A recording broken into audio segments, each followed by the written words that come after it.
The quote said he was going to see his grandma. Yeah.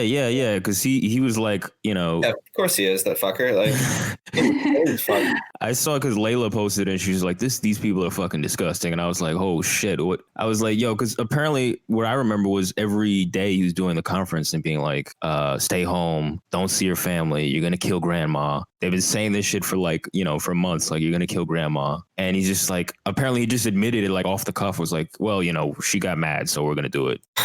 Like he doesn't need to say it on camera, but he just admitted it. Like it's everyone. That's like everyone's grandma. Everyone's grandma wants to see their kids, Yeah. What makes him special? What's his? Are you guys having any issue like seeing your fam for Thanksgiving? Because my fam canceled it. Like they were just like, we're not gonna do it. I'm seeing my parents. My parents are like pretty active and they're in their late 50s and they're like not really libs. They're just kind of like whatever. I'm only seeing immediate family, but it definitely has been weird how it feels like every single national Democratic politician has put out statements telling people to not see their family, do the right thing. Yeah. Yeah. I mean, yeah, we talked about it a little before, but it's just been driving me insane. Like him winning a fucking Emmy. That one, especially this morning, just like snapped me a little, like, especially after like the Gavin Newsom, because Alex is in California. He's like been seeing his family and friends like for dinners with the California state medical advisor. Is that who it was? Yeah, he went out to a dinner with lobbyists, and there was medical advisors there from the state. And yeah, we had said this before, but it was at a Michelin star restaurant in Napa, where the dinners are. The floor for dinners there is, I think, $350 per person, and so it can easily get up to $850. It was an extremely expensive dinner. See, that's the crucial detail I keep forgetting. And he kept saying like, oh, well, it's outdoors, it's not so bad. But like then they caught video of it or photo of it and it was like screen door closed and there's no mask. No mask, yeah. What'd you say, Silas? It apparently got too loud because there were so many fucking people that they had people complained. People were complaining it was too loud? Yeah, so they were so loud, like with their group, because it was so big that they had to close like the screen doors and shit to like quiet them up a bit. That's funny because I saw something where he was like, people got to stop singing, like no singing, like no large groups, like no singing, no projecting of like large voices. You need to whisper, you need to mumble at best. You can't say with your chest. That's not allowed. Yeah, exactly. They never say shit with their chest anyways, so they're used to it, these pussies. These people are sick, they're rich, and they're pussies. They've got all the worst things. But yeah, it really is. Yeah, Gavin Newsom and fucking Cuomo were like the poster boys of this whole fucking pandemic in my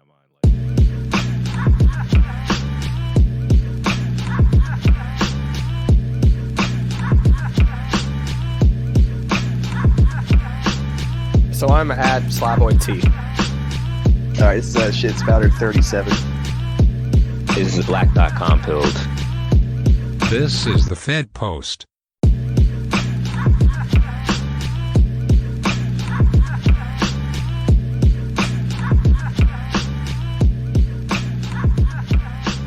right, there's a lot of people on here, so we should just run down everybody's names and handles and plug anything you want to plug or like give any background on like your academic experience or anything you want. But yeah, we can start with Egg God. Go ahead. Yeah, I'm the Egg God. My handle is Sweet Egg Person. I'm an adjunct professor. I teach mostly writing, English classes, literature, critical thinking. Basically, whatever they tell me to teach, I'll figure out a way to do it. I want to plug. I have a Medium where I write some essays. I'm actually trying to synthesize a lot of what we talked about and put it in an essay. Otherwise, yeah, that's it. Yeah, we'll plug all that too in the links. Yeah, Egg's writing is great, by the way, so you should check it out. He also has got a really great little Halloween story up. That was pretty nice. Yeah, I have a really sick Halloween story where I don't want to give away too much, but it ends up with me cutting off my own head and replacing it with a pumpkin. It's really sick. Thanks, CH. I'm glad you like it. Yeah, totally, man. And Alex, you want to drop yours? Yeah, I'm Alex. My handle is Galaxy Brain. I'm a public school teacher and a former union rep. And you can read my article called The Virtual Education Shock Doctrine on the Bellows. We're going to tag that too. Also a great article. Fire, fuego, ruthless. And what about headache? Yeah, Mr. John Butlertron is my handle. Not an academic, so I don't really have any relevant background to people. Just drop some plugs. Neither do we. A good follow for Lib Pandemic Stats at Noki Wizard or Slothrop if you guys want to follow him. I've got a lot of my anecdotes from him. So at Perfect LMAO, we post quite a lot, but it's also hilarious. And he lives with us, so tip. So I'll stop with that. Nice. Newsom is like the most evil looking fucker in the world. He is oily looking. He is smarmy. He looks like Patrick Bateman. And he really does. Very true. He's just he's exactly like he's the perfect distillation of neoliberalism. He is like the human approximation of neoliberalism, right? Yeah. I look at like all these mayors and governors who are like, there's like a very specific, almost like phenotype, I guess, of this people like the Jacob Frey, Evan Newsom. I'm trying to think of the other like young white like Justin Trudeau types. They just like or Macron. They all just look like one person, and all their ideology is like essentially just like the same. They're just completely boring. Look from the market. Yeah, Pete Buttigieg. Yeah. That's what you said, right, Suez? Yeah. Sorry, I didn't mean to cut in there. Pumped out of like a machine, like out of a mold. Yeah. Trudeau definitely made in a lab. There's a bunch of theories out there that he's like not gay, and that he just like became gay as like it was like kind of like an op. They're like, all right, to trick people into thinking that you're like one of them, you got to be gay. And I trust it. I don't believe he's gay. If he was gay, I'd support him, but I don't. Usually, I'm not usually for all this like id poll investigations, except for like the transvestigations. I admit, I really love those. But like with these kind of things, like I'm not really into it too much because I think it's kind of bullshit. But with Pete Buttigieg, fuck him. So I'll say, yeah, he's totally not gay. It's an op. Yeah. I think it's just like another way to tack on an id poll for him because he doesn't have one, right? Because he's very white. It's like that's not people don't fall for that anymore. But dude, he speaks 13 languages. He's like well-rounded. He's a world-studied man. Yes, Rhodes Scholar. Oh my, yeah, that's true. Yeah, they really couldn't. They're like, damn, he's another white guy. Shit, we've been talking all season about no more white guys, and he's a white guy, but he's gay. That's like the one in they had, and it wasn't even believable. That's some like super CIA shit, like some shallow cover. And he fucking declared himself fucking, Guaido during Iowa. Like that was a shoddy job. I expect better shit from the CIA. Like that was really weak shit. Oh, you expect better from an organization called Shadow? You think they need to hide their handiwork a little bit better than naming it something that sounds like just absolutely ghoulish, like it's out of a cartoon? Yeah, it was. And now we got Dominion. But that's the thing. I feel like all these like the lockdowns and everything they've attributed to Trump. But like I've said before, like honestly, like I guess they do like a back and forth where they're blaming COVID for each other, or lockdowns for each other. But I guess they blame Trump for COVID and he blames them for lockdowns, which I think everybody hates, except for really sick, depraved libs who love it for whatever moralistic reason. But or these sick fucking libs that are happy they don't have to go home for Thanksgiving because they don't want to see their families anyways. Yeah, they don't want to ask how it's going and why they're not settling down yet. I'm not really sure if this will happen or not, but it seems very possible that even the people who are the most pro lockdown may eventually claim to have never wanted it when the full devastation of it becomes clear. I'm not really sure that's going to be an outcome, but it's definitely a possibility in my mind, sort of like with the Iraq War. Oh, it'll happen. How do you mean so? How do you imagine that happening? Just like people slowly walking back their claims around it, and once sort of it's already set in stone, the economy is restructured, mass unemployment and all the issues around the gig economy is the norm, and there's no going back. You might not need as many ideological warriors for this thing. Yep. So. Yep, I know. I totally agree. Because last time we were talking about this, it just completely clicked with me, like how much it's a politics of fear thing. Because I kept thinking it was like Russiagate and impeachment, but that's very like U.S. centric, But realistically, globally, like the way it's being used is much more closer to akin to terrorism and the fear that they generated celebrated. And they got the Patriot Act was like passed in like, 90 days. It was like extremely unprecedented how fast that went through. And I know, Alex, you've been talking about the, some of the consequences of not Kamala's election, Biden. Either one, I guess, is like, this rise in there's going to be an increase in the surveillance state, like, and all of lockdown basically just increasing the surveillance state, like that. It's very akin to that. And yeah, I think all the fact that now that you see like a lot of the left feeling like it's safe to talk about 9/11 or there's a return of that. I guess it was always safe, but there's a return to being like, oh, this was a bad idea, and like maybe this wasn't worth it, and maybe there was something more sinister behind it than just like incompetence or whatever. I totally agree. I think there's going to be a big walking back of that for COVID, especially as more data comes out. Yeah, this kind of like goes back to what we were talking about last time a bit about how the left just at large does a really bad job applying kind of past concepts and ideas and conspiracies to things that haven't been proven to happen yet. You know what I mean? Yeah. You know why? Because like academics like don't really know how to apply and teach students in a way that could actually challenge the status quo. They're sort of incapable of what I guess you could call moral outrage. Like they can't really apply the present to the past or to any theory. So like, that's why you have all these people who are doing these deep dives into JFK and right. And 9/11, a little. Yeah, of course you have people who are really into 9/11, but then nobody's really theorizing COVID because there's such like there's a stigma attached to it because like, oh, like you don't believe it's real. Like I know someone who died. It's just like, no, idiot. Like I know it's real, but is it as real as is it the threat that it's being seen as, right? There's proof now that in people under 70 years of age, infection fatality rates, like the median is about 0.05%, which is 1 in 2,000 people under the age of 70 dies from it.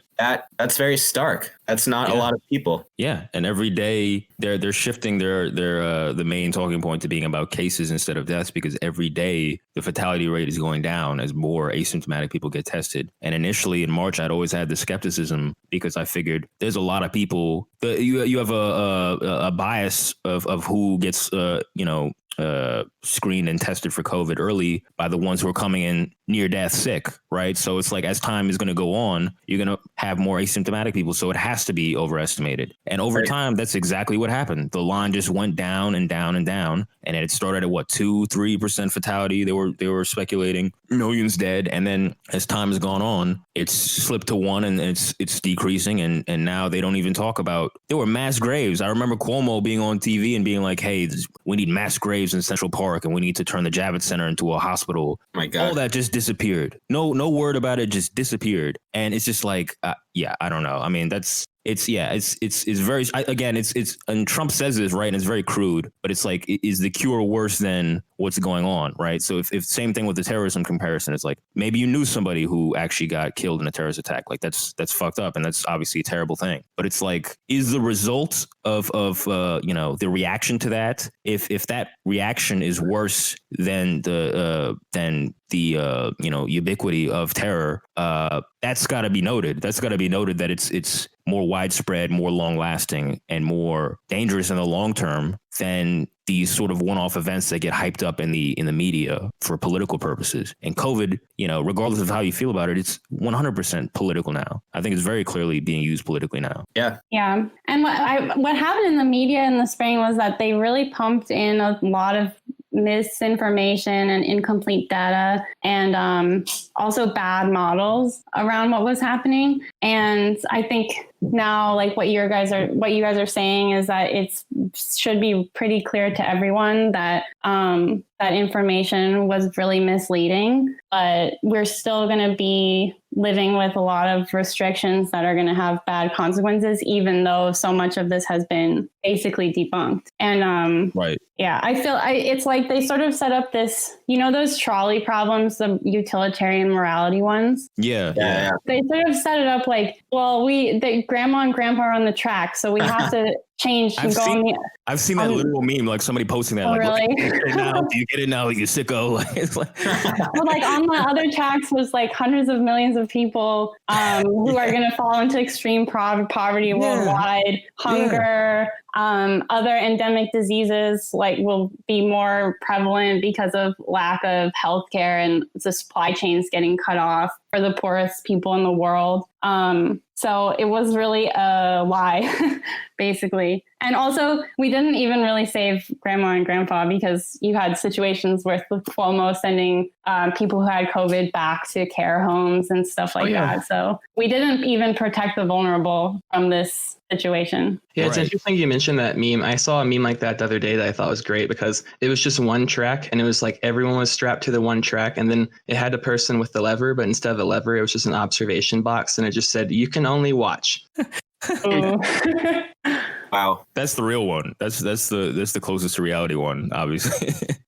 But yeah, no, it is funny. Like, yeah, all the other, well, yeah, again, it's the externalities thing where they're like, oh, well, there's excess deaths. You know, if you be like, oh, well, you know, there's people, you know, who they're counting some COVID deaths that might not necessarily COVID, or they're, you know, spreading their definition of it to make sure they capture enough people. So they might be overcounting, whatever. They always point to like the excess deaths. And it's because these same people who usually point to that never really acknowledged like negative externalities of the economy in general. They never really acknowledged like the fact that, you know, poverty itself causes a lot of deaths in a lot of ways that aren't very, you know, intuitive and, you know, that get missed by a lot of data and intentionally missed by a lot of data, you know, by politicians. So, you know, it's just funny that's been, you know, sort of repeated in this situation with COVID. And it's, you know, one of those things is something that Alex was posting about today was the retirement. Basically, you know, all these elderly people that are forced to retire early. What was the post about it? You were saying, Alex, was like they're forced to retire early, and it's like they're being, you know, being squeezed right now by the situation. And there's like, it's not like they're being held by the lockdown per se. Yeah, because if the lockdown is supposed to be helping older people, and then you have millions of older people who are forced into early retirement without enough savings, that's not very good. That wasn't an effective way to help that population. And I feel like there's also, I feel like we might see more stuff around pensions because earlier this year in New York, one of the major public sector unions made a deal with the city where they agreed, New York City agreed not to fire any of them until next summer or something if they've stopped paying into their pension. So they suspended all the benefit payments into their pension fund for months in order to get the deal to not be laid off. Jesus. Wow. Yeah, and like we're already going to have a social security crisis with the boomers. Right. So it could just get really bad for people who are retiring if more shenanigans happen around their pensions or right. Yeah. Yeah. Because I mean, there's just been no relief, and at least in New York City, like from what I know of the budget here, like the lockdowns and COVID have been the go-to excuse for all these budget cuts. Oh yeah, totally. For welfare and for these people, for elderly services, for youth services, and you know, school closings obviously is austerity. Like they're, you know, even to fund the police in a way, like they're managing to find ways to trim everything. And in my mind, it's because they knew this crash was coming, and this is a way to cover everything. But it's just funny, like they're always saying like, oh, you know, we got to tighten our belts, you know, because of COVID, and you know, this is a serious situation for the vulnerable. But why aren't you putting the money towards the vulnerable? Why not? You know, that doesn't make any sense. Where's it going then? And it's, you know, where it's going. It's going, and you know, we see the wealth transfer, like over $500 billion to the richest people in the world. Already see like the consolidation or the great reset of everything that, you know, in the long term benefits e-commerce and big tech. Like you already see where it's going. It's not going to these people that they're moralizing about every day on TV, that Cuomo and Newsom are moralizing about, or any. Yeah, I was actually going to mention, like, since you brought up the parallel to the terrorism with like the Patriot Act earlier, like how quickly they were able to pass through like the CARES Act and all these other acts that like essentially just serve to pump like billions of dollars into the fucking Fed, into private corporations. And like, meanwhile, that's happening. And now, like, for instance, the state of Colorado is about to lose funding for unemployment, even though we just shut down again for like an unknown amount of time. So like now there's not going to be any unemployment or like additional small business loans or anything after the 26th of this month, even though we shut down starting last Friday for the next month and a half. Yeah. That's why Trump was bringing up that, you know, the bailouts for these blue states where like, there's articles where like some of the COVID money happened to go to the Pentagon for defense contracts. When you do things that fast in that much, in bulk like that, and that's sweeping. The same thing with the Patriot Act. Nobody gets a second to look at it. It's the same thing with all these bills. They're like, I only had 2 minutes to read this bill. I don't know what the fuck's in it. This is an accelerated version of that where who knows what kind of pork is in there. There's already countless amounts of pork in all these bills. And who knows what's in there when they're like, we got a crisis on our hand. We need to pass this right now. And it's bloated. You don't know what it's going to. And it's just like, then you find out, like we're talking about, you find out in retrospect, years later, decades later, like, oh shit, like, it's very concerning. And it's like, they just get licensed to do that because of this moral panic and this politics of fear. But yeah, these ideas are already in place. They're just waiting for like something to happen. A good example, I mentioned last time about how in New Orleans, right after Hurricane Katrina hit, you had all of the public schools basically turned into charter schools. There's not one public school left in New Orleans. And you had the I guess, education secretary or whoever the hell is in charge of education in New Orleans actually came out and literally said like, wow, it actually, he was basically like, it took a crisis for this to happen, for this education reform to happen. And so the irony is that people listening to that, and even he himself is probably convinced, oh, this is great. We get better schools, blah, blah. But everyone else is just like, no, no, you use this crisis to make things significantly worse for the people that you claim to serve. But they have the mechanisms in place. They know what they want to do. So it's almost impossible for any kind of aware person to look at what's happening with COVID and being like, okay, the wealth transfer happened, right? That was obvious. What about the implications of the social, right? Those, they know what they want to do, right? Like all of these, these tech people and the Democrats who are bought by the tech people, they know what they want to do. They want to just turn us into Amazon pod people working. The bugmen. Yeah. Yeah. Like going to Amazon preschool. Yeah. Like they literally just want us to, because the thing is when you're in your pod, you don't have any workers. You don't have any like buddy in your workplace, like to communicate with. You're totally atomized and you literally can't really do anything but work because there's no excuse for you to not pick up your phone, to not answer your email. Also, at work, if you're in a traditional work environment, you'd be able to commiserate with people, outside at, having a cigarette or at the water cooler. Now, the only places where you can communicate with your other workers are on like Microsoft Teams or Google Meets. Everything is trackable, right? There's been proof that Amazon literally tracked people who are attempting to unionize, right, through their phones. Now, like, imagine workers having any form of solidarity. There's no way. There's no way because everything you say can literally just be traced, right? You can't actually talk to people anymore in person. Like everything you say can be recorded. And then think about like the personal effect of that, like where you have no one to like say like, hey, this shit is crazy. You agree, and they're like, yeah, this shit's crazy. Like you have no one to bond with on that fact. So then you start thinking like, maybe I'm the weird person because I'm so miserable in this like hellhole world. Exactly. And you have no one to commiserate with to make you realize that everyone's in it together, and you just like further slip into that. Exactly. That is a super important thing that I feel like, doesn't really get mentioned enough. I feel like people talk about the atomization and loneliness of the lockdowns as, it sucks. Obviously it sucks. And even, when you look at it like excess deaths, like it's causing, it's affecting literal mortality with this when you relate to, loneliness to your immune system and all that, obviously. But the other, the more psychopolitical thing of it is like,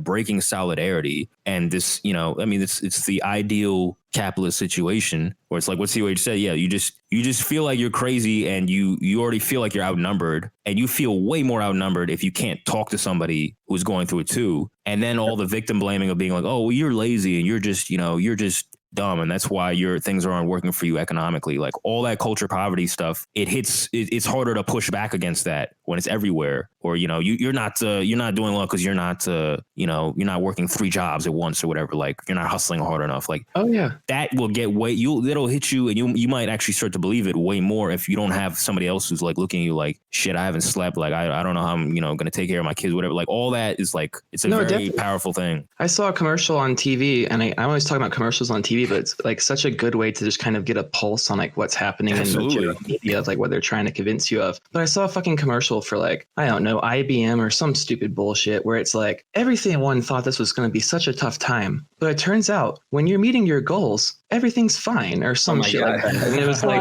it turns out that when we're meeting our goals and we're wearing sweatpants, it doesn't matter. And it's like yeah, actually it's really good for this all to happen. And like, you can still be just as productive. And actually you should be just as productive. And because of all this happening, and if you're not, and if you don't like this, then actually you're a piece of shit and you're like a weird unproductive and like a scab on society. Right. Yeah, there's really no way to question any of this stuff without coming off like negative. But negativity has been totally removed from the, I guess, popular consciousness, and from, you know, like people like, you know, like kind of the tyranny of positivity, right? Like the positive vibes only, like, oh, this is actually good. Yeah. Like if you're not able to access negative emotions or to understand that there is a flip side to positivity, there are productive reasons to be negative, then you're only going to just think in terms of like, oh, you know, this is great. This is a time to innovate. This is blah, blah. You know, like all those advertisements, you're actually going to believe them if you don't understand how negativity works, if you've only been taught to get rid of negative emotions as if they're sins, right? Right. No, it's very Christian. Yeah, it's just like it's very actively Christian. teaching people to only think one way and like not think dialectically and just be able to think in like absolutes of one side or the other. Yeah, of course. It's funny because I can relate all of this stuff to kind of what I was talking about last time with the academy, the university. The framework of precarity is very useful, knowing that, you have to stay positive. You have to do this, do that in order to stay hired. It kind of destroys the idea of solidarity among workers, because you're not all working toward a common goal, which is to, dispense good ideas to young people. Your goal is your goals become personal. They turn into, I want to get this promotion. I want to do this. I want to do that. I want to publish this book, blah, blah. And so the politics that develops, it's not a politics of solidarity. It's a politics of fear. It's, if I don't do this, I'm going to get reprimanded. I'm going to lose my job, blah, blah. So there's really no way for academics or professors to actually implement the politics that they learn or have learned in grad school. There's no way for people to actually implement Marx or Lenin or Lacan in a way that's useful, because they're going to be scared. Like I was talking to another adjunct, because I'm an adjunct professor, and he was saying how he asked the students, what's the biggest issue facing you? And they're like, tuition hikes and not seeing anything for it. And he said, you know what, go sit outside. All of you should do a sit-in. Go sit outside the president's office, refuse to leave until, they meet your demands. And, if he was a tenured professor, he wouldn't be able to say that, because, he'd be like that could get him fired, but if you're an adjunct, you don't care if you get fired, because you can literally work at fucking Burger King and make more per hour than if you're an adjunct, essentially. Because when you're an adjunct, you're geting paid $3,000 a class, but you're literally working, 50 hours a week. So you're a little bit less tethered to the institution of academia. Right. One question I have about this is, do you think that academia would be better if there was better funding and so it wasn't so competitive? Or do you think that it's deeper in terms of the intellectual decay beyond just the question of funding? Well, I mean, that's a really good question. Yeah. It depends where the funding is coming from, right? Because if, a good example is that the NCAA, especially football, receives a ton of funding for scholarships, but they receive them from military, from Koch brothers stuff. So you have people who are on fucking grants from, Shell Oil and stuff. So the money is there. It's just there are political implications to that money. I think definitely, universities that have more money to use, I guess it matters where they use it. I think, Alex, you talked about that a little bit in your piece too, because I always think of this example that neolibs run by me of you can't just solve things with funding because, Zuckerberg had thrown, millions at Newark and their schools are still fucked. So that just goes to show it's deeper than just money. These people are it's a cultural problem. That's when it gets into that neolib or neocon argument of there's a culture of poverty. Then, the parents are there or something like that. You know what I mean? I don't think that it's really that either. I mean, obviously, I think none of us think that it's the culture of poverty thing as much either. I think with this whole question is that you can't separate one aspect of the culture or the political economy from the whole and expect it to operate differently. So the public education system we have in America and the education system we have here in America is derived to just uphold our political economy that we have, and to not get people to question it and to just bolster, these corporations that are funding it. So I think you can't really say that more funding would ever fix it, or even that, quote, the right funding would fix it, because if it's operating the way it should under capitalism, especially under neoliberalism, then it's going to operate exactly as it is now. Well, yeah, in the long term, definitely like what we've talked about, like with college and like higher academia, where they're just like regurgitating things that the elite tell but them. it starts lower. It starts in kindergarten. You know, it's like all this shit you learn is like you learn all this individualism at like starting at such a young age, and you learn all this shit that's like, oh, communism's bad and all this shit's bad, and actually like these corporations are looking out for you and like all this random shit. And you read these books that are like supposed to be like classics you need to read to like make you a good person, but really they're just like teaching you to like fall in line and to think the way that you can, like to challenge narratives, but only challenge narratives within a narrow frame. Yeah, of course, and I feel like, you know, even in a more like in the short term too of just like where does the money exactly go?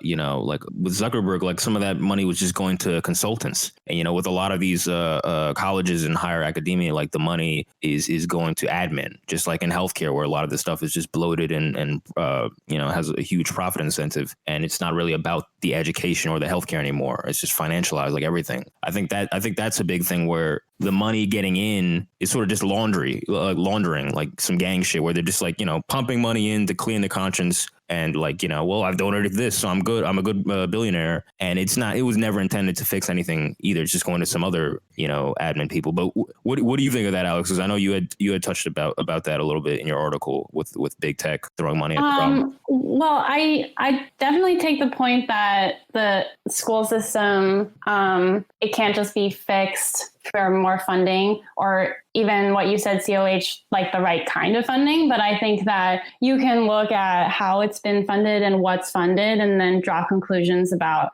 what is being designed around the workforce. Totally. Because I think before all of this, we definitely didn't have a good system at all. But in terms of kids being on computers all day at home, I think that there is a design happening in order to train kids who are affluent to work from home, and also to basically abandon kids who are more low income, and prepare them also to be at home, essentially not working.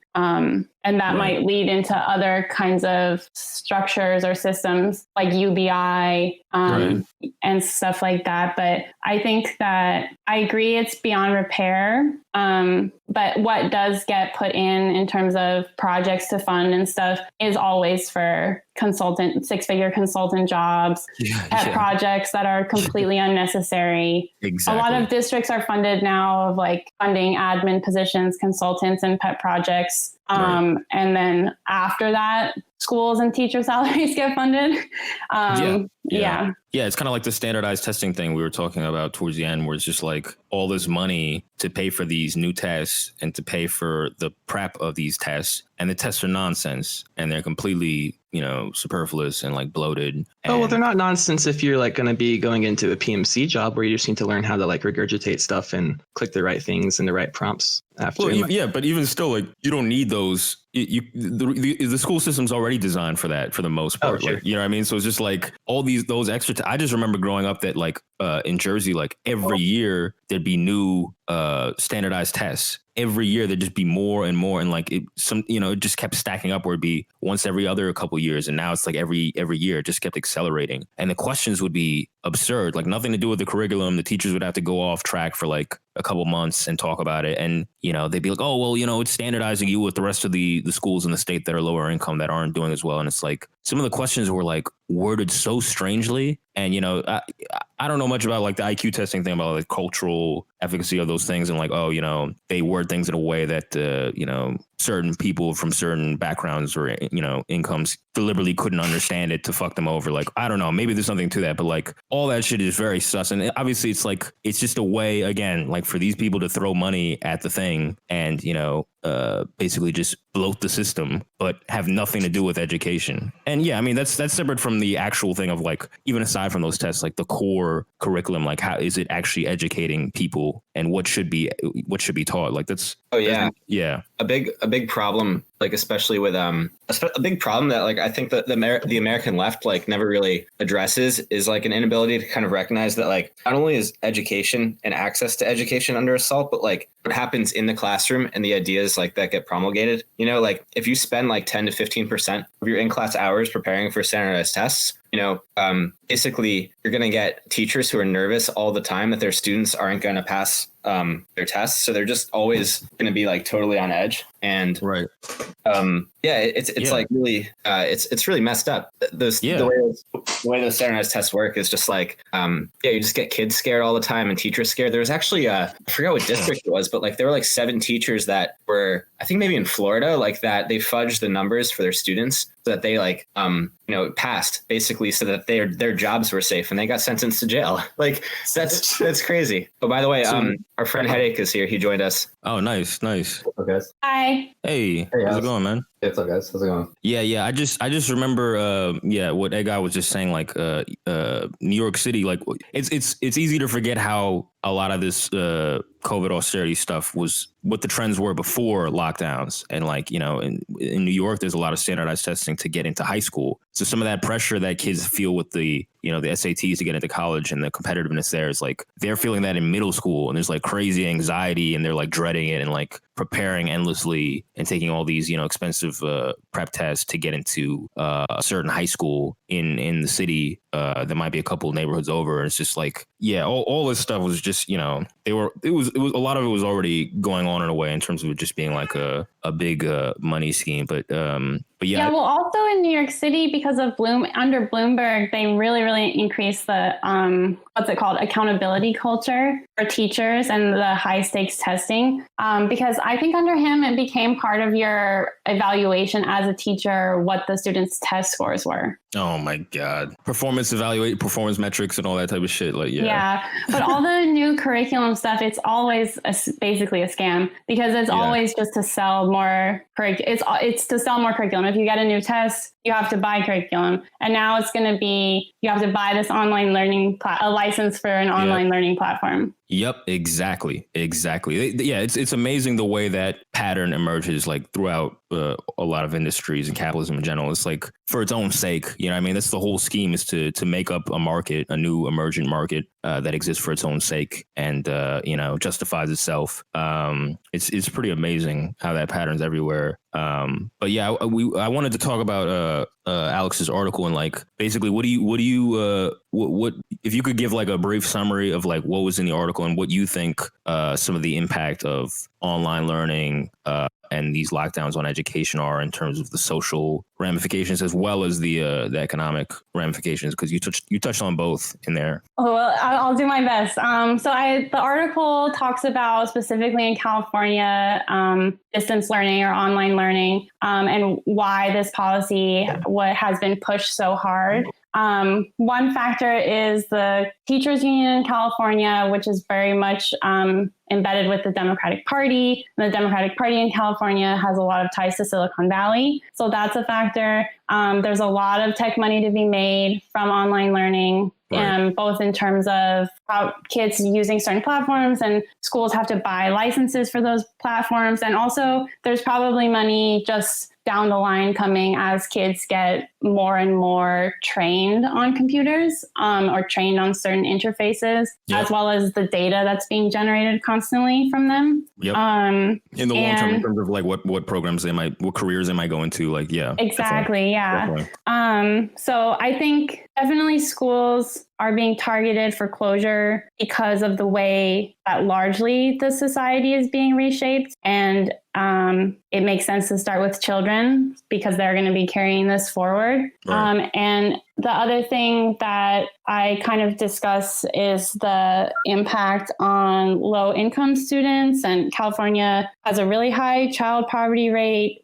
We have a lot of homelessness, a lot of homeless kids who get services at school. And now basically those services don't exist for them. So one thing I kind of implied in the article at the time when I wrote it, which was, I think came out at the beginning of October, was that we should be doing as much as possible to get kids back to as much in-person learning as possible by doing things like school outside, using masks, social distancing, smaller classes. And now as time has gone by, I feel like there is enough data to suggest that schools are not a high site of transmission. And also that the more of those other types of restrictions you put on, the more it's kind of like individuals are taking on the same purpose of lockdown, but it's not coming from the top. So if you're having everyone do those things like social distance and mask instead of just reopening schools, it's going to create a culture of fear where people might not be comfortable. And it sends a message that basically gathering in school is still extremely dangerous, even if that's not the formal policy. So at this point, my mind has kind of changed, and it's definitely not going to happen, especially in California. We're not going to reopen for a really, really long time. But now I feel like we should never have closed at all, and we should probably fully reopen. You've been live pandemic pill. Because there's a generation of kids that's going to be completely let down. And there's some things that I didn't touch on, like child abuse, severe cases of child abuse in hospitals have increased while reporting has gone way down, because usually teachers and school staff report signs of child abuse, and now there's no way to identify that.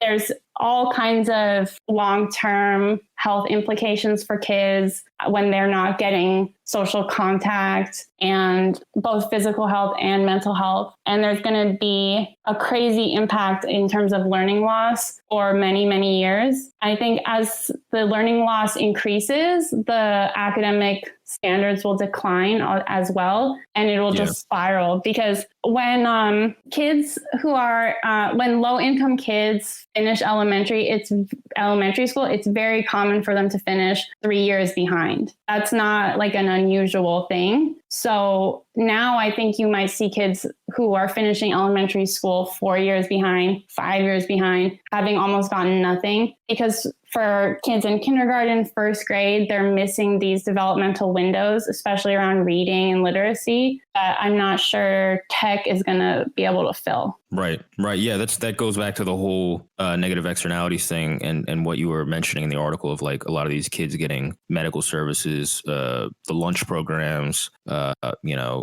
mental health services and just social services in general. It's like what they say about cops, like they've been put in a position where they have to do social work in like low income areas because they have to handle all the hemorrhaging of all these negative externalities of capitalism. And it's a big thing, especially parents like leaving for work and just having the kids, like childcare services, like just having the school for that, like that's a huge thing. K through 12 teachers basically raise kids for 8 hours. Exactly. Especially when you're younger, like under like 5th grade and such. And not to mention the fact that people get health screenings by maybe scoliosis or whatever the fuck kind of other stuff they send. And they have a school nurse they can go to and they're not feeling good. They have a counselor they can talk about their mental health issues with. They have someone there that's like quote unquote a safe space for like if they're being domestically abused or whatever. And that's something that slides below the wayside, is that for a lot of kids, especially kids that are in low income families where domestic abuse is a higher risk factor, these kids use schools as a place to be like almost like a sanctuary. Like they need these places in order to escape the reality of what they're actually stuck in. Absolutely. And it's just always amazing how little these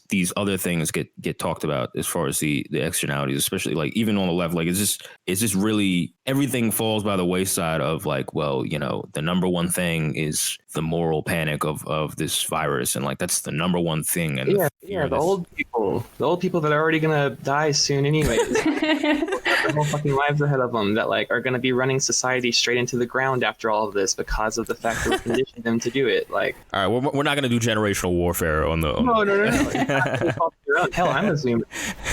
The old people also, like, I feel like at least the old people I know, they're the ones who like, because they don't have that many years left, like they don't want their lives to be totally restricted, Totally. Yeah, I've been seeing old people like walking around no mask or anything in the store. Like, in fact, most of the people that I see without mask when I'm out are old people. They're just like, fuck it. They're liberated. They're fucking liberated. They're not scared, They They lived through 9/11 as adults. Yeah. They experienced it. They were there for the op and they knew it. Yeah, they're also super more at risk for other health problems when they're socially isolated. So Exactly. yeah, like heart disease, Alzheimer's, stroke, all kinds of things. If you're socially isolated or lonely, you're far more likely to have those health problems. And also just like being inside all the time, like people are going to be like not getting their vitamin D. Yeah. They should be getting normal shit that no one would think about as far as like a health epidemic, but it's just shit that like it's going to impact people's health on a like long-term scale, because everyone's going to be like people that are afraid of the fucking sun, like Dewey and bench warmers or something. Like people are all just going to be like weird, like crook-necked people that are like hiding in their closets. Yeah, like because they're afraid that an anvil is going to fall on their head when they walk outside. like Rob Rousseau. Yeah. Wait, can we talk about? We were talking about that. Can we bring up his quote again? Yeah. That we have to talk about that. That's just right. Good. So Rob Rousseau quote. I have it pulled up because I knew I wanted to talk about it. He said, "He quote unquote, it only has a 1% mortality rate. Quote, people are confusing to me. If there was a 1% chance my skull would be crushed by an anvil any given time I went outside, I would probably stay the fuck at home." So stay home, Rob. Shut the fuck up. Stay home, Rob. Afraid that Rob was like on. outside ever. The only way you can make a tweet like that is if you've never like used a public service or like experienced any sort of real engagement with reality. You know, like I'm just gonna stay home forever, like because I might. Also, like the dishonesty embedded in that tweet, like there's a 1% chance I'm gonna die if I go outside, right? I mean, realistically, I don't know what the odds of getting coronavirus if you just go outside are, but I'm sure that's 1%, right? And then layer on the death rate, which is probably less than 1% based on some data I've seen. Like that lowers your odds to like what, 1 in 1,000, 1 in 2,000. So like, just a lib dishonesty. His job is to manufacture consent, and he does a great job. So, and not to mention the like dishonesty just in the statement that some people are like quote unquote choosing to go out. Like when the reality is that most people that are going out have to go out because they fucking work jobs where they have to bring his rich ass food or whatever. Yeah, but if they do, they have to fucking socially distance. They can't have a drink with their friends afterwards. They have to, after doing their socially necessary skill of bringing Rob Rousseau his fucking Thai fried rice every day, like go home and wear their mask and just be scared and terrified and terrorized by the government every day. No, but at least he respects them as the frontline workers. Thank you for your service. He does his 7 p.m. He does his 7 p.m. clapping and crying. It's almost literally like a pots and pan shit. A perfect parallel to like superheroes and like the Marvel shit. Like it's like they have these people that like are gonna do all this shit for them to like quote unquote save their lives. They're frontline workers, but they want them to just be like costumes that they can just put away into their like little hang up for whenever they don't need them. Like they don't want them to go out and have a drink, so just like hang on your hook. They don't want you to go out and fucking like do whatever and talk to your friends, go see your family for Thanksgiving. No, you should just like hide in the dark until we're ready for you again. It's because they're slaves. They're essentially slaves. Yeah, but they fake glorify them like the nurses too, and being like, oh, you're like the first responders in 9/11, like all those fucking god awful cartoons and drawings, fan art they've done that I basically made me think of like Lib Pandemic, like with the one that had the Avengers in the fucking hallway with the nurses. Yeah, the Avengers with the nurse. Yeah. Over. I've seen that shared so many times unironically. Like I just, whenever I go on Facebook, it's just literally just, it's just like a really sick mural. It's like looking at. Are you serious? I see it shared all the time. Yeah, the one with the hallway where they're dressed as like as superheroes. Oh my god, I've only seen it ironically. So on Twitter I see it ironically. On Facebook I see it unironically, and it's like honestly I'm living in 2 different worlds. It's horrible. When I got kicked off Twitter, I like went to Facebook for the first time, and like I can't even tell you how long. And I started seeing like the shit that I have like blocked out of my feed, or I only see like ironically, but just in full earnest, and by people that I fucking know, which is even worse. Like that I actually know and have like personal connections to, where you can't just block these people and be like, oh, these guys are retards. You're like, oh no, people I know actually think this way. How do we get them to stop? Like, it's really hard. I think that in terms of the essential workers and who is able to stay home and who's not able to stay home, I feel like it's very intentional in the way the culture has changed, and it's changed so fast, where even when if COVID ends, if lockdown ends, the remnants of these ideas that some people are dirty and some people are contaminated because they're doing the wrong thing is going to stay for a really long time. And all of that is really going to be always connected to class and also to your job. Yeah. But I just don't see that going away easily because it's been really drilled into people. And also there's a huge separation now between people who can stay home, work at home, and people who had to be the, slaves delivering stuff to them. Yeah, that is a super important thing because, I just remember so many articles like when this first started that basically made me fucking Alex Jones conspiratorial about all this. And like, where they're just like, oh, you're just going to have to, stop shaking hands forever. And there's all these social things. Meanwhile, while they're saying like they don't know what's going to happen with the vaccine, they don't know anything about the virus. They're like, what we do know for certain is the social things are going to change, which is like they completely should set off alarms in everybody's head. And they're just like, yeah, you're going to have to stop shaking hands. You're going to have to permanently social distance, even after there's a vaccine. They were saying things like this. They were like, oh, well, you know how your work-life balance has been gradually shredded away. Well, now there is no work-life balance. Like you're always on the clock. Like, you know what I mean? Like all those social things were just, basically good. I can work in my pajamas every day. Yeah. And order seamless. And exactly. Like the retail brick and mortar small businesses were already getting killed off by e-commerce and these, Walmart and Amazon. Like it was already going that way. And like the service sector, like people getting into the economy that were low skilled labor, like the only thing there was really like service sector, retail stuff, all that stuff just getting gutted. And then people going to the gig economy for Uber and Uber Eats and Seamless and Lyft and all this. Like that was the only recourse you had if you were unskilled labor. And now that trend is just all the trends that were already going just accelerated, and the atomization and everything. And it's just like, it's just amazing, when it's just amazing that they get to blame all that on COVID when it's like, wait, you guys were already, and they say this in these financial magazines and all their media, they say like, well, these trends were already happening. It's just like, they just accelerated all of it. And it's just, this is part of the, what we talk about a lot, the Great Reset. This is the Great Reset. But no, seriously, without the name, totally. Like, and I was even talking with some of my like normal coworkers about this, like just like the education thing being pushed online and how like it's training people for like to be NEETs and that type of thing, or like work PMC jobs, and like just kind of going in that direction and isolating everyone. And they're like, yeah, it's almost like we were already heading in this direction already before all of this. And I'm like, yeah. And it's like COVID was one big push, right? And they're like, yeah. And I'm like, well, what do you think that means? Yeah.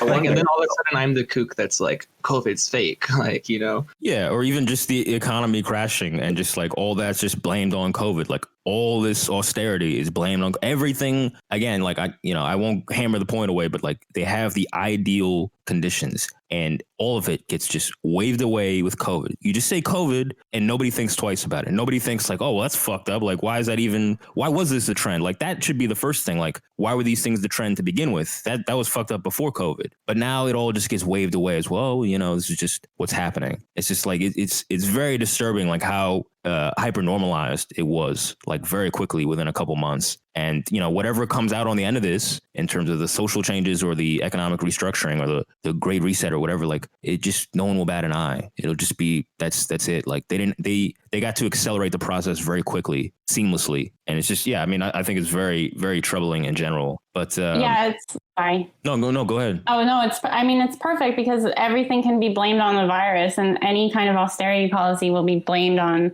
the virus as though it's a symptom of the virus, but it's all man-made. And that goes back to the sort of stimulus spending, because when you have that type of massive spending, it has increased the debt. And when you have a lot of public debt, that gives all politicians an excuse to just implement more of the austerity that put us in this position in the first place. Because at no point has there really been a conversation around, well, why wasn't there an injection of funds into public health in a meaningful way to build hospitals or increase ICU capacity in a large scale way, hire more people, stuff like that. Right. Whereas what actually happened was people stopped going to the hospital for routines, procedures, or even for important screenings, like cancer screenings. And hospitals lost a ton of money while private insurance made a lot of money. And they even doubled their earnings at the beginning of the pandemic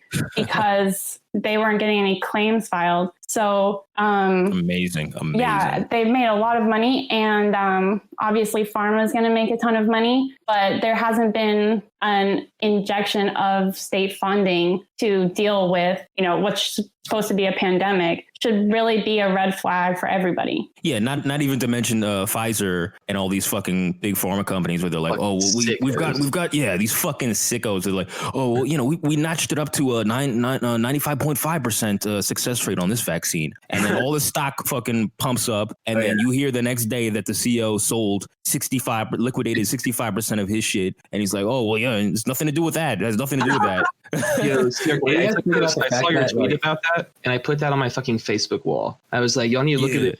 Y'all are retarded. Look at this. I was like, Can't speak the truth, bro.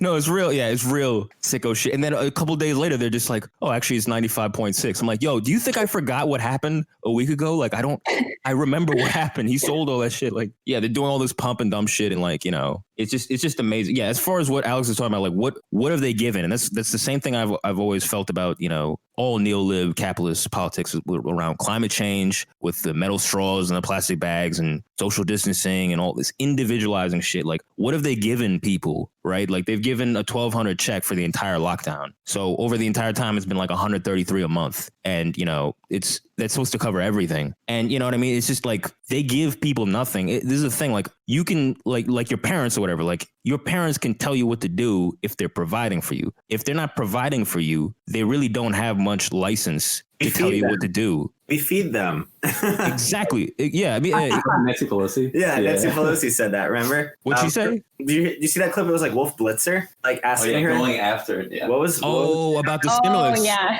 Wolf I missed Blitzer, it. What happened? Remember what happened?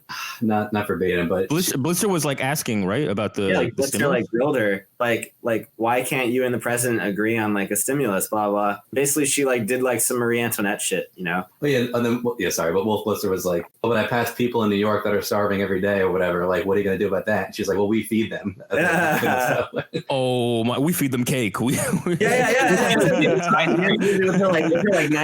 with her like $19 ice cream and like $10,000 boobs, like $20,000 face. Oh my god, she's just like looking creepy as hell though. She is, but she's so stacked. You have to give it to her. We're all thinking it. That's the job of the job of an intellectual is to say the things that everyone's thinking. Absolutely. That's why comedians are intellectuals. Yeah. And it's like, and she's at the fucking she's at the fucking salon. They caught her at the salon in San Francisco, and she's just like, they caught her and they're just like, care to explain this? She's like, oh, I was set up. Fucking, I was set up. Like, shame on that hair salon. Like, that's all they can say. Like, yeah, I feed them. Okay. Yo, these people, oh my god, these people are sickos. That like really obey this stuff are just like people between the establishment and like it's just like the upper middle class liberal that like can stay inside if they really want to. Like, they have access to get all their food delivered, work from home forever. They don't have any real life friends, right? Like, those bonds have been shattered decades ago. So like they're the only ones that are like happy to stay home because it's like, wow, everybody else can be as miserable as me now and just stay home forever. Whereas like you have even the liberal politicians smoozing out in public, right? Like Gavin Newsom, the most recent example, who is like most Patrick Bateman-esque private equity, like looking governor. It's just like so bizarre on the nose it is. But I just feel like there's such a narrow sect of people that are like obsessive about lockdown that and like really insulate themselves from this. And it doesn't include the politicians that they admire so much. They like dictate the social environment. They're the ones who are the masters of the universe, the leaders of media. And they're the ones who kind of do the trickle down of like, if you see grandma this Thanksgiving, like you're not going to see her again next Thanksgiving. Like that shit is crazy. Yeah, it's insane. Because I commented on one of Drew's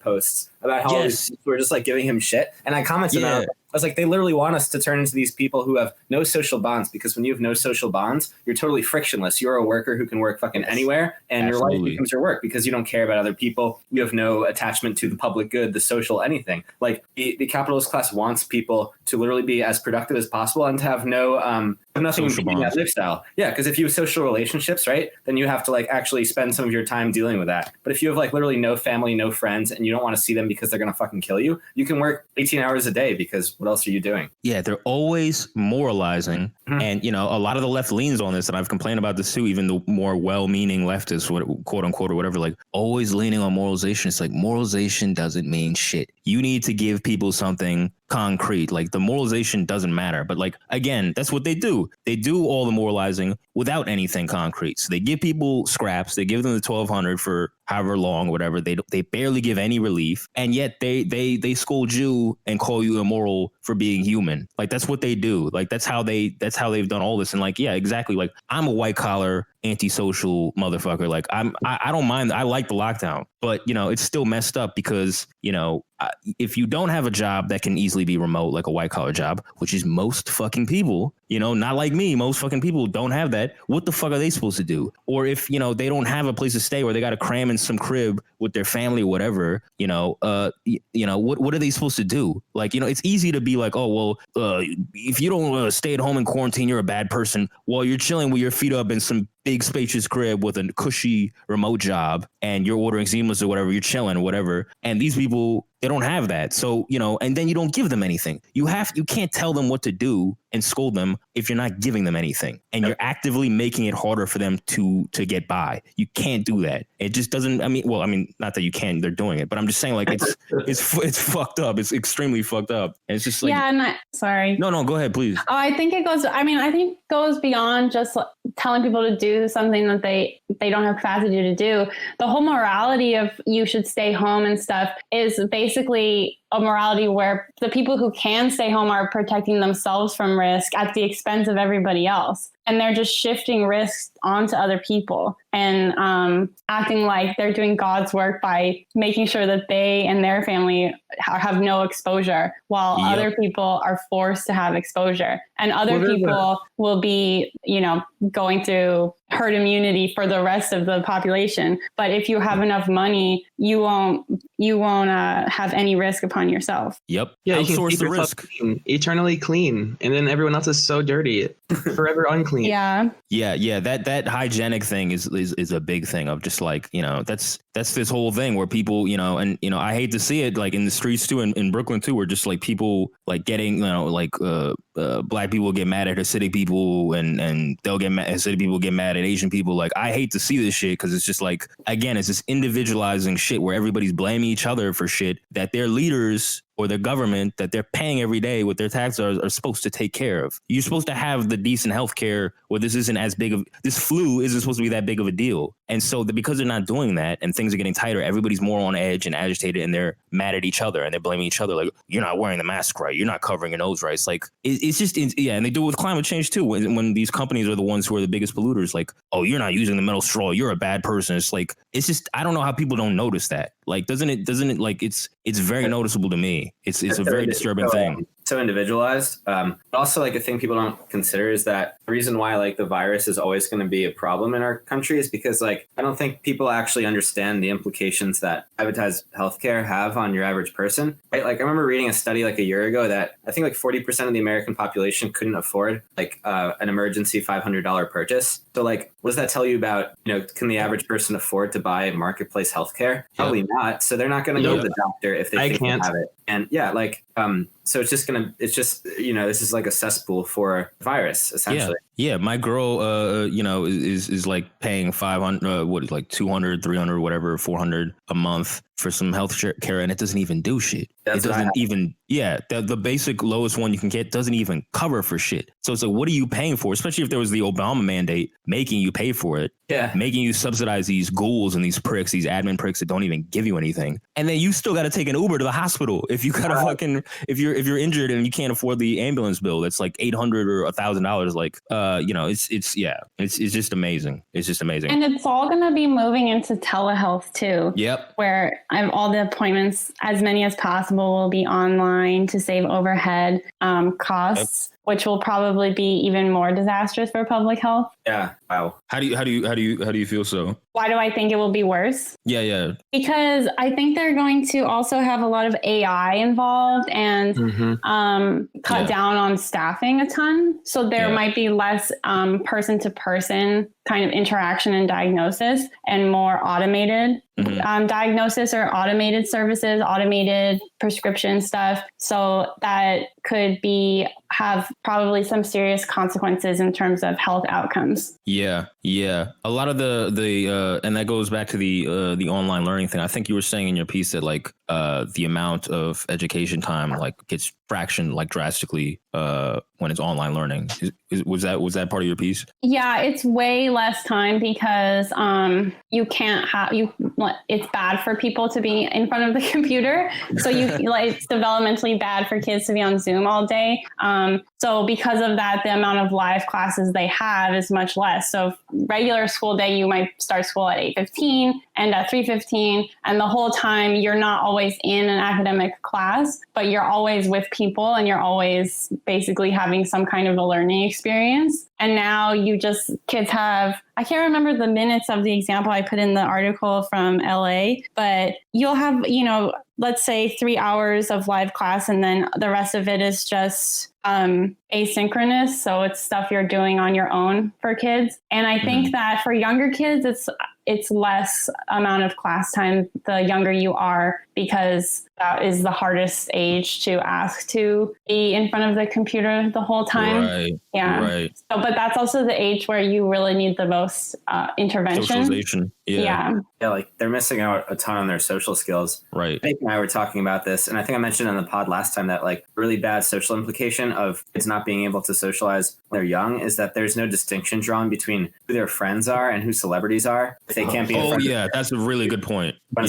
Yeah, I'm trying to remember how the conversation went, but like, because I have a 5-year-old daughter, so this is kind of like, near and dear to me. She's luckily in school, but like, Alex, I was thinking about while you were talking about that last topic, like a 5-year-old, or at least the 5-year-olds I know, are just going to get up from the screen and walk away. Like, they're not going to know what's going on. Like, that's way too much to just be sitting in front of a computer all day and like getting anything like that, right? But like, what I was mentioning, like, I feel like, especially in the era of like Instagram and mass media, with a celebrity like Ariana Grande or Taylor Swift, right, posting Instagram stories and like talking to the screen and talking to you, air quotes you, it's like hard to kind of parse if you're a 5-year-old that is growing up knowing all of your peers through the screen as well. Like, how do you differentiate between a celebrity talking to you and a peer that's technically in real life but doesn't really exist in reality to you, right? Like, the entire world in your peer group moves to the internet where nothing is really tangible, nothing really exists in real life, and everybody's talking to you through a screen. I feel like having that embedded like from age 3 up kind of confuses the idea of like real versus hyper-real social bonds.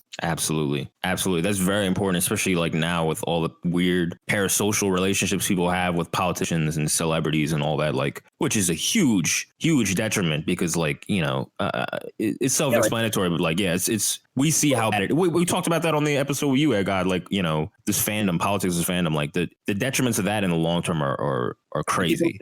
People shouldn't be invested in the social and personal lives of people who are elected officials, right? Like, yeah, if you're like a normal person, you should want your elected official to fucking die, not to be like your best friend. What'd you say, Seelage? I was just saying, if you're like a normal, well-adjusted human that has a good like grasp on what's going on, you should want to fucking kill your elected official and not be yeah, if you're a well-adjusted, normal person. Even if you're French, like people hit the streets if like, the croissants are a day late to the stores. Like, there's none of that in America. Like, we love it so much. Everyone's like, oh, Joe Biden, like he's half Irish. I'm 25% Irish because of like 23andMe. Like we're besties. I'm like, no. I'm like, this guy wants to fucking kill you and wear your skin as a suit the next day. Like, they're not real. Wake people. up. These are reptiles, space reptiles. Yes. Joe Biden is a lizard. He's a lizard who like wears a human outfit. Another one of these lines that's already been moving in this direction for a long time, like we are talking about before, but like with COVID, it gets that extra push by bringing the kids into it, right? Like now the kids have to experience reality through the screen. Like for a while, kids for the past, 15 years have been getting smartphones at like younger and younger ages, right? And consuming most of their media and social interactions through the screen. But now it's just like from birth, and like, yep. How do you break that kind of indoctrination of like celebrities, politicians, my classmates are all my friends, you know? Yeah. That's, I mean, yeah. I mean, again, school, you know, all these other externalities of school that are just not just beyond education. Like, you know, yeah, the socialization is a big thing. And the other thing, I think that was already sort of missing and will be worse is the critical thinking aspect that we were sort of talking about at the end last time was like, Oh yeah. you know, when I took an online class, well, to start off with, my whole life, critical thinking was always like a bonus question at the end. It's strictly about memorization, mindless memorization, which makes you the perfect neo-lib subject to tell me 20 years later, well, I checked PolitiFact and it said this, so I think you're wrong, buddy. Like, you know, it makes you the perfect subject to just regurgitate everything and not think twice about anything, even if whatever you're telling me or citing or whatever your sources contradict what you told me a couple months ago. You know what I mean? Like that whole element of your brain that is, if there's anything you get out of education like that, to me, that's a big thing you should get. That was always like go ahead. That's why I was saying that the standardized testing CRK is actually working and it is effective because it just determines how good you are at spouting out memorized bullshit, which is exactly the purpose of the fucking education system we have now. So, I mean, it makes perfect sense within it. Exactly. Yeah. Because they always say like, oh, the SATs are a test on the SATs. You know what I mean? That's what I was always told growing up. And like, yeah, I mean, that whole thing. And like, yeah. And I think the online learning thing, again, like what we've been talking about in general, exacerbates the current trends where like when I took an online class, you know, one, yeah, you're missing the socialization. You're missing like learning like, oh, there's these types of people, whatever, in your class that you might not have met normally. And, you know, all that stuff. You know, there's also, or, you know, organic dialogue of people asking questions and somebody asks another question, like seeing things worked out in real time. That's all missing. Right. So there's that. But like also just the format when I was taking online class was just like, you know, read this slide, that slide, and then test, repeat what you saw and just input that again. And it's so like it just streamlines the whole thing. It was like kind of already like that. And now it's just like even more so just like, well, there's nothing to think about. There's no, you know what I mean? There's no room for any critical thinking in that. There's no prompt for it. There's none of that. Think about like how like just brain development outside of social stuff too, like just attention span, ability to like think past just one step. Like how the fuck are they going to be able to keep kids engaged, keep kids actively learning, and keep like their attention when you're trying to teach people through a screen, especially like at a young age? And so like that's going to have long lasting effects. Like just social media alone and new media and the internet has had long lasting effects already on the like length of time that the normal human being's attention span is.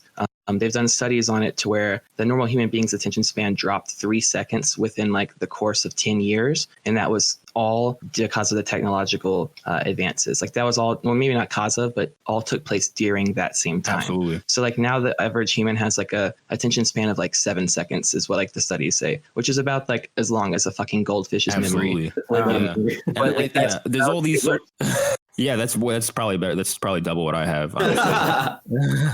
Yeah, I mean, there's all these social implications, and I think the other thing we should get to before we run out of time is the labor dimension that we were talking about, and basically how I think there's a part of Alex's piece where they're basically you said it. How did you say it last time? You're saying that they're teaching you how to be a good citizen. Is how you phrase it? Yeah, well, I think that, I mean, my experiences this year have been that we've really moved away from trying to prepare kids for college or talking about preparing kids for jobs, which was already its own problem because just in teaching, there's so much conversation about college that is kind of misleading because we don't really have a meritocracy and your class position is going to determine your access to college, not necessarily how hard you try in school. But now it's been replaced with this conversation about preparing kids to be good community members. And I've heard it said that now like work is racist, work is capitalist. So, I mean, there's a certain level of manipulation going on. Yeah, like referring to working class means like referring to white people. Oh yeah, I heard this on the discourse like a week ago. Did you guys hear about this? Oh, I think it's been around for a while. If I Holy remember. shit! Yeah, I saw it's like that. a dog whistle. Yeah, I've seen that around a while actually. Radlers have been saying that for a while. That just saying working class implies is dog whistling like white people or whatever. Which is funny because whenever they would always tell me like, there's not just white people in there. It's like, yeah, I know. Do you know that? Like, do you fucking know that? Like, But yeah, I think the labor market aspect, because at the end of the day, the whole point of education is to well, at least the way it is now, is to funnel you into the labor market. And the way the labor market's being gutted and atomized, and basically you're either in this narrow PMC insular white collar world, or you're in the the ocean of the gig economy. It's funny the way that the education is sort of reflecting that, because that's what I hear when you're talking about it, Alex, is like, they're teaching them like to be good citizens or wokeness or whatever, and it's just like it's to me it's a clear resignation, like, all right, yeah, there's nothing for you out there. You're probably fucked. So we're not even going to pretend to guide you to that. And I think the whole liberal arts thing in college, of like all these kids just like lowered standards of admission, and kids getting in and just giving their tuition, partying, dropping out of freshman year, the student athletes just coming in and they just give them a comms degree, communications degree, and they're just trying to pump them through, get as much money out of them, and they don't really care about what they do after. And then they leave after, and they like, oh, I don't know what job to get with this degree. Like, I don't know what to do, because it's not about that, because they don't really care about that. Now you have the debt, and like you're already in the bag for them. You're locked up for them, and it's like there's a huge labor market imbalance. And I think that's a big thing that's sort of concerning. And I guess the only remedies I've heard in response to that are, I've heard a right-wing argument that instead of making college free, they should make it more strict, make admission a lot stricter, and make it higher quality instead of it being devalued. And now master's degree is the new equivalent of a college degree, because college is now the new high school baseline. There's that argument. And then there's also the trade schools, that we need to bring back trade schools. So what do you guys think of that? Because I have my own opinions. I don't think that's necessarily the right path. But what do you guys make of that? I'm not sure what should happen, but I think what is going to happen is that with the expansion of the gig economy, there's not going to be a need for as many professionals, because you're not going to need as many managers for the workforce, because it'll be through apps. Right. So I'm not sure. I'm just not really sure, but exactly how it will play out. But it feels like some of these jobs are kind of imploding. Like, I mean, with healthcare, the example we touched on in terms of moving that to more digital formats, a lot of people may lose their jobs, or there just might not be opportunities there. And for teachers, I think not soon, but eventually there will be a lot of downsizing in terms of number of teachers. And we had talked about this last time, but I don't think the teachers unions will be able to do anything about it anymore, because now we have no structural leverage whatsoever, because we've made it the norm that kids can be at home, and attendance now isn't, are you present in class for the whole time every day? Attendance is, did you sign into a website? So there won't be any financial incentive for districts to give into teachers' demands, whether it's about not firing people, or whether it's about salary disputes, or whether it's about any benefits or working conditions, because parents are used to having kids home. The state won't lose any money from having kids home. Everything has been normalized in a way that's going to ensure that our profession doesn't really exist in the future, and it's been done by our own union. So I think that also kind of gets into the Great Reset stuff, where I'm not sure if there's a whole lot of hope around fixing the situation with lower level education or higher level education. I feel like there are things in motion, and we're trying now to catch up to understand what's happening. But I don't know if there's any policy decisions at this point that can intervene. I think what you just mentioned about your union, to me, that was like one of the most powerful takeaways from your piece, actually, your article, was that the union was like supposed to be there, obviously protecting your rights and your jobs and ensuring that you have jobs. And yet they're like the ones that are walking you into your eventual demise. I know we talked about it a little bit last episode, but I wanted to make sure that we touched on this recording for sure, because like, to me, that's the function that unions are serving nowadays, more so than they previously were. And I think obviously a lot of it has to do with union leadership, and like the class interest of the people who are leading it, and the way that unions are funded, et cetera. But I think it's just really indicative of our current climate, as far as like just showing the ineffectuality of unions as they currently exist now, and kind of how like the way that they were trying to like protect your jobs, et cetera, and protect your health by shifting y'all to telelearning is essentially selling y'all's jobs out down the line to create a new gig economy, which is everything else that this online thing is doing. It's creating workers for a gig economy while also relegating workers from non-gig economy jobs to either modified versions of those jobs that are now going to be fit to be gig economy, like checking in to teach one class for an hour for some kids online or whatever, as a contracted teacher or some shit, or now, just having to work as an Uber driver or something. Yep. That's a super key point. And I want to, it's definitely something we need to mention from the last recording. And like, and I wanted to mention again, like what Slav was saying last time about like when we were talking about with Gay Stepdad of how the unions have sort of, fallen from grace, or basically the romanticized version of them on the left is basically done away with from decades ago. And basically like, they were like endorsing Warren during the primaries and all that. Like they've always been like a cope for capitalism, a way of like making it slightly less miserable for the workers. And that was always their function. And, I touch on that like theoretically a little. The interesting thing about my teachers union endorsed Biden in like January of this past year. So it's the thing about unions. There's a really good passage from Howard Zinn's People's History of the United States where like he illustrates there's like a baseball game between the union and like management, and the union rep or like the union president or whatever, they have to pause the game because like he lost his like $15,000 ring or something. And it just kind of like shows that the people higher up in the unions are, they're kind of bourgeois in their own sense. Right. Right. You can kind of see this in like, even in like television, like The Sopranos, I feel like there was like a union. Oh yeah, like, man. Yeah. So one of the interesting things, like I was thinking about the way language works, like Brad Lib Left is really into unions, and I totally get why one would be into unions and should be. And if unions were to function in the way that they normally do as like a check on, the unfettered greed of the corporation or the university or something, that'd be great. Right. But like one of the postmarks of like a postmodern society, because that's what we live in, is the destruction of narratives, and also the fact that words no longer actually refer to what they used to. Like about what the words like democracy or fascism refer to now, they don't mean anything, right? Unions exactly. Unions don't have to mean anything because they don't. Like think about tenure, right? A good example is one of the schools that I teach at. They got rid of 30% of their full-time tenure track faculty a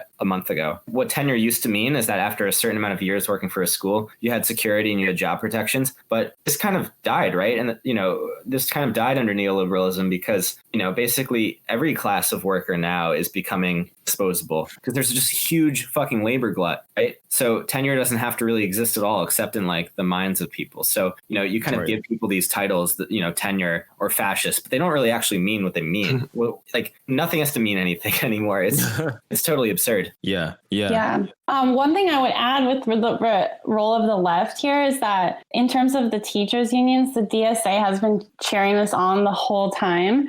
And it's really wild to look back at statements from the summer from DSA, at least in California, San Francisco, or LA DSA about why schools need to be closed. And their statements will say stuff like, the schools need to be closed because this is the workers taking control and this is how we're going to build socialism. And now to look at what's happened, obviously closing the schools did not build socialism and has not gotten us any closer. And in fact, is going to have a devastating impact on the workforce that this was supposed to be for. Oh, yeah. So, just like an inability to think more than like 1 fucking second ahead. Yeah. Yeah. That is. Sorry, what was that heading? So we're gonna push Gavin Newsom left. Oh my god. Yeah, I just remember like as a leftist, like I just remember like teachers unions being glorified and like just a lot of mindless DSA like promotion of the teachers union. I'm not saying any unions are bad. I'm not against anything that's pro union. I'm not against any of that. I'm just saying like I think there's like a short sightedness or an acting like that's an end all be all. And I think like unions are super valuable for like organizational utility. But I think that like right now in today's day and age, we're losing unions are losing that utility. Absolutely. So I think that the idea is we need to think past it. And I also think that like we need to support unionization, obviously, where we can, but realize that it's not the end goal, and that like also that unions need to be reexamined the way that they function and who they're tied to and where their money is allocated by the people who are actually in the union. Yeah, and with the teachers union, I mean, it's almost a stereotype of a corrupt bureaucratic union. So whatever the teachers union wants, it shouldn't be like, oh, well, we're just going to support it no matter what. Totally. There has to be some kind of a long-term labor strategy thought process involved. Right. Especially, yeah, if the teachers and the teacher union have any conflict in interest and conflict in desires. But you were saying last time that the teachers are more or less on board with their demands, or it's sort of just like just an acquiescing, like, all right, well, this is what has to be done. Yeah, I mean, I wish I could say that most teachers that I know want to go back, but probably the majority don't want to go back because they're scared. And I really think that's because they don't understand the data. They have a lot of misinformation that they're thinking about. But more than anything else is that there's no concept of public service for them anymore. It's just been wiped away. And also a lot of teachers, unfortunately, don't feel like they need to act in solidarity with parents who are losing their jobs because there's nowhere for their kids to go, or solidarity with the other workers who have to be at the school, or people who are going to take on some of our roles. And I think that that's a really sad development, especially because with a wave of teacher strikes that has happened, we always asked other people at the school to not cross our picket lines. And we also asked parents to help us by keeping kids home. And so now I feel like it's a little bit of a betrayal and a reveal that teachers feel themselves to be in a different category. Oh, yeah, like teachers, you want to speak about this, about how Yeah, I mean, well, I just agree with, I agree with everything Alex just said, but just because, and I were talking probably a couple months ago about like this idea that, like Alex, you touched on the public service of the teachers, but also the fact that by advocating for closing schools, right, it's like that hurts, obviously, the poorest parents in a town, right? Because I feel like the other thing that we've touched on a bit, but that kind of gets missed on all this is like, if you can't work from home, if you both work, a mother and a father work, you have a child, like what do you do with your kid during school hours? Like COH, you touched on that before about like the role that kind of was playing in daycare and stuff, right? And raising children. But, childcare is prohibitively expensive, especially full time. So if the kids can't stay at home by themselves because they're 7 years old, what exactly do they do? So it sort of feels like, by virtue of, for better or for worse, the teachers unions advocating close the schools indefinitely, like Alex said, not only are they just making themselves obsolete, but also that falls on the shoulders of parents that rely on public school. So it's what did you guys mean, Alex and Headache? What do you guys mean specifically about the lack of public service, or like what sense of public service? How exactly do you mean that? I guess I feel like teachers have been really content to protect themselves. And the way that our union talks about it is that we're protecting ourselves and the community. But really, it's about making sure that teachers aren't at risk. And I think that a lot of the things that could have been done around that is just making sure that older teachers are excused from in-person learning, or anyone who lives with someone immunocompromised, stuff like that, protecting vulnerable people. But I think that a big missing piece for a lot of teachers is sort of the history of how we got to having universal public education. And many people don't seem to appreciate that this was a, centuries long process to get to a point in terms of access to literacy, access to education. And I think in the article, in the Bellows, I linked to this video from the 70s with Geraldo Rivera, and this is how he got his big break, was actually visiting a state home for people with disabilities before it was required that they had access to a free and appropriate education through the public school system, where they would put people into underfunded, understaffed state homes where they'd get no instruction at all. They're basically be treated like animals, and people would just like walk around naked in their own feces, like crazy stuff like that. And that was in the 70s. So these things have become federal law in terms of equal access for a lot of different populations of students not that long ago. And I think that it's back to sort of the critical thinking and education piece, where so many people don't think more than like the one day ahead, in terms of the consequences of what we've done here. Right. Yeah, I totally agree. I'll do a tiny bit of devil's advocate here, just to have a little bit of pushback.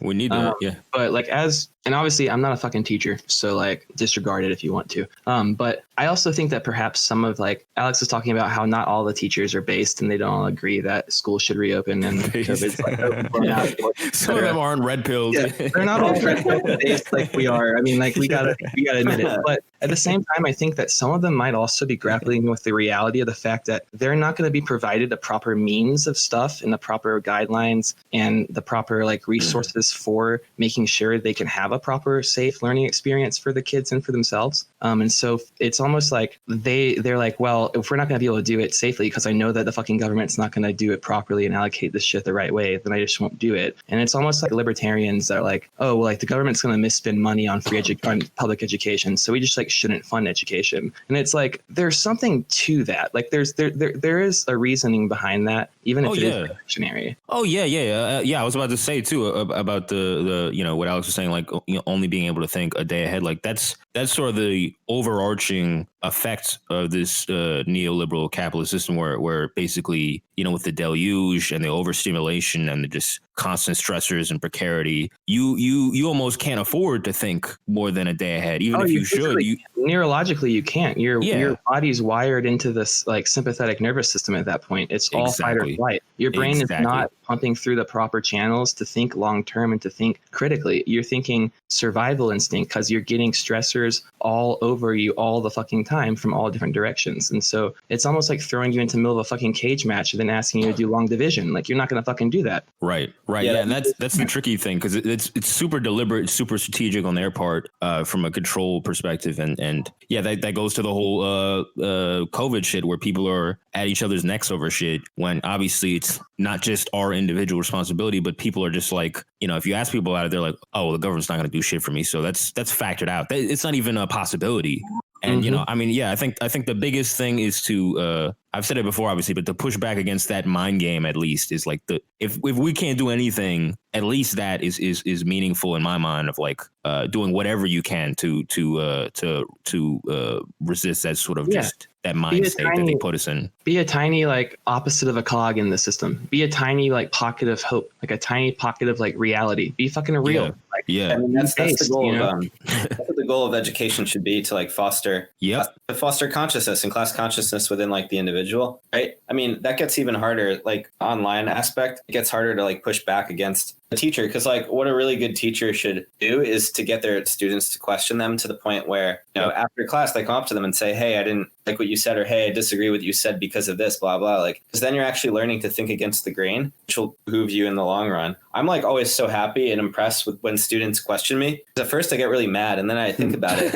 No, this happened to me this semester actually. Like a student wrote to me and she was like, I didn't agree with something in your lectures, and my initial reaction was like, how dare she? Like, like, I know about this, I've read about this, I have these degrees, and I'm like, no, like I wish every student cared this much about the world to like push back. And if education like is just signing on to like Blackboard and reading these things, like it just relies further on what Paulo Freire calls the banking method, right? I say this, you retain it, you spit it out, right? That's not education. There's no there. That's just absolutely that's just rote memorization. That's just like administrating rules and ideology, right? Like there's no dialogue. There's no like dialect, so to speak. So like you have the curriculum, that's what's given to the kids, and they have to absorb it and just spit it back out, right? Like that's not, like you said, that's not education. That's memorization of the rule set that's been provided to us by the ruling class.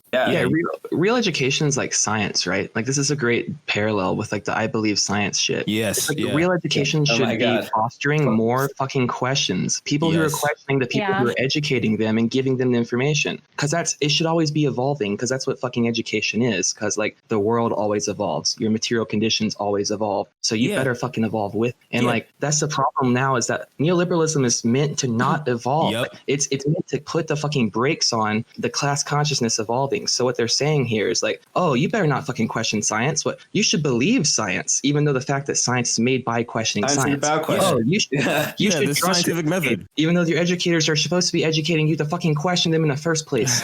Like, it's the end of history. It's the end of history. It's the end of thinking. It's the most anti-intellectual, anti-scientific shit, and and you see it reflected in the lib PMC, the elite academia institutions and journalism institutions. They all say this. Listen to the science, listen to the experts, to the adults in the room. Do not question it, even if it contradicts what they said a couple months ago. It's like this blind, again, this is what we're talking about with the whole, lack of developing any critical thinking. It's like there's nothing intellectual about that, and somehow they've managed to convince people that the smarter you are is how many subscriptions to elite magazines that are behind paywalls and elite media. That's how intellectual you are. Somehow they've wired that into everybody. I don't know how the fuck they did it, but it works. And people think being an intellectual is subscribing to the New York Times. You know what I mean? And it's just amazing. Like, I think that's one of the most disturbing things that's been going on, and like that COVID definitely illuminates, is just this, the complete blind fealty to these people as if it's like divine or something. And again, like there's nothing intellectual about that. There's nothing inherently scientific or intellectual about that. You're supposed to fucking question it. You're supposed to understand why you believe it. It's supposed to be able to withstand 1 second of questioning, right? At least. If it can't withstand that, then what the fuck are you talking about? Science now just means like graphs and stats and charts. Like, again, going back to postmodernism totally destroying any sense of a word referring to what it really means. Like when you say I love science, it just means I love the charts and dats and the charts and the data that I see in the New York Times. Like that's literally what it means. But like, kind of what we were talking about with like the CDC. Like the CDC is a really good example. Like if you trust the CDC, it means you trust the scientists. If you don't trust the CDC, it means you're a fucking crazy Trumper or whatever. Right. But like the CDC literally tweeted like a month ago that you should, if you're sick, you should go out and vote because that's more important. But like that you should protest in BLM. You should protest. They also walked back the fact that like non asymptomatic spreaders are like such a big issue. Like even the CDC doesn't even question their own fucking, or they even question their own fucking science. So you should totally, like, what the fuck, dude? No, but that was like 0.00. Like there wasn't a single case of I think it's from like the World Health Organization too, of all institutions, but like 0 out of 1,100 cases of like asymptomatic contact didn't result in spread. So I mean, right, it's just one of those things. No, dude, if you're asymptomatic, you can still spread, right? But data as it's bearing out shows that that's less and less true. No, dude, I lost my mind when I saw that article that came out. I was like, oh yeah, asymptomatic spread is actually not a big deal. It's like, what the fuck? Are you serious? And the whole like, oh yeah, masks matter, now masks don't matter. Social distancing matters, it doesn't matter. It's airborne, but now it's not. It's okay if you're in outdoors. Now it's not. Yo, it changes every couple months, and you're like, what blind fealty or like, do you have to this info or thinking it's divine or something when it keeps changing? How can it be infallible if it keeps changing? That doesn't make any sense. But these people, like we're talking about the psychopolitics of it, is like thinking day to day, like this is the whole thing, like consumer brain. Like every new day you're just scrolling the timeline, like, oh, this is the new thing now. And all memory, and this is why everybody has goldfish memories. Like nobody knows what the fuck happened a month ago or the month before that. There's no consistency to anything, and it's ideal. This is ideal conditions for the elite, honestly. That ability to think long term is trained out of you. Literally, it's trained out of you because if you think like that, then you won't buy products as quickly. Yep. Think about how people like buy products that are advertised. It's like, well, I have a vacuum that I've been using, for the past 2 months. Oh, but this one has this and that. It's just like, it's literally. That's how we're kind of. Yeah. The new iPhone has 3 cameras now. What'd you say? The new iPhone has 3 cameras now. Don't you want it? Yeah, exactly. That's supposed to replace things that aren't broken, right? Yeah, I mean that's capitalism, right? Yeah, exactly. Planned obsolescence. Yeah, exactly. Yeah. Well, I think the devotion to science stuff has really become taking on these sort of religious ideas and rituals that are basically like superstitions because it has absolutely no basis in logic. It's just sort of things that symbolize purity, things that symbolize impurity, things that are metaphysically bad, things that are metaphysically good. I mean, going back to Thanksgiving, why can't you see your family on Thanksgiving, but you can go to Walmart for a big blowout Black Friday sale? Sure. Yes. They've been trying to take Thanksgiving from us for years. Let's just face it. Christmas too. It's on the chopping block. And Halloween. Yes. And Halloween, like it's like, well, I don't think it's any coincidence that Halloween is problematic because of costumes, and Thanksgiving is problematic because of genocide. And that this also coincides with the COVID scare around these holidays, and basically the intention to cancel them works perfectly with the social justice narratives already in play. Exactly. Woke capital. Woke capital is the name of the game. Your tweet, I think like a couple hours ago about how like libs like don't want you to like libs want you to stay home from like to save grandma. Like they wanted to kill grandma because she was racist like 2 months ago. I stole that from Slav because Slav was like, well, Nana is a white supremacist, so honestly, like you shouldn't even be talking to Nana still. We keep giving our grandparents COVID because they're fucking racist. Honestly, at this point, like this goes back to what you were saying about worth losing meaning. Like the meme, I fucking love science, basically just translates to like I fucking love Democrats. Right? Like, like who fucking loves science and is a Republican, right? Like they're all kind of like it's the same demographic of like like you said, DRK, like the New York Times, Washington Post, Atlantic subscriber that just they've been doing this a while with climate change too. Like, oh yeah, you're either pro science or anti science. Like they've been doing it for a while. And now I've got more skepticisms of climate change now after this lib pandemic bullshit. But like, I mean, it's just it's very it's strange. It's very strange. But I mean, because I took like grad school for like economics and stats, whatever, and like they teach us how to like play with graphs, how to present data, the same data, 2 different ways that are misleading, that tell a completely different story. So I mean, like this is what we learn in grad school. Like they tell us all the holes in neoliberal capitalism as a way of being able to defend it. That's the whole thing, and like how to present things differently to bypass any criticism. So I mean, it's just it's just a system evolving itself. Like it's becoming woke capital, and like now they're going to say, hey, we're going to stare these inconsistencies and these contradictions in the face, and instead of grappling with them, we're just going to sell you like a fake fucking solution for them. Because like it's come to the point where you can no longer act like they don't exist, because material conditions are getting to such a point, and we're devolving at such a rate that like you have to come face to face with these contradictions, and everyone's going to one way or another at some time or another. And so instead of letting people do that and grapple with it and develop class consciousness, instead they're going to develop this new set of fucking explanations and ways to combat these things rather than actually fixing the fucking root solution or the root problem. All right, well that's a good spot to end it now. We hit like 2:30. But thanks for coming on, everybody. Really appreciate it. That was fun. Yeah, it was fun. Thank you. Yep. Thanks, guys. Happy Thanksgiving. Yeah, happy Thanksgiving. Don't let the libs take it from us. Over my dead fucking body. Jerky and cranberry sauce in my hands. Facts. Let's go. All right, fuckers. Peace, guys.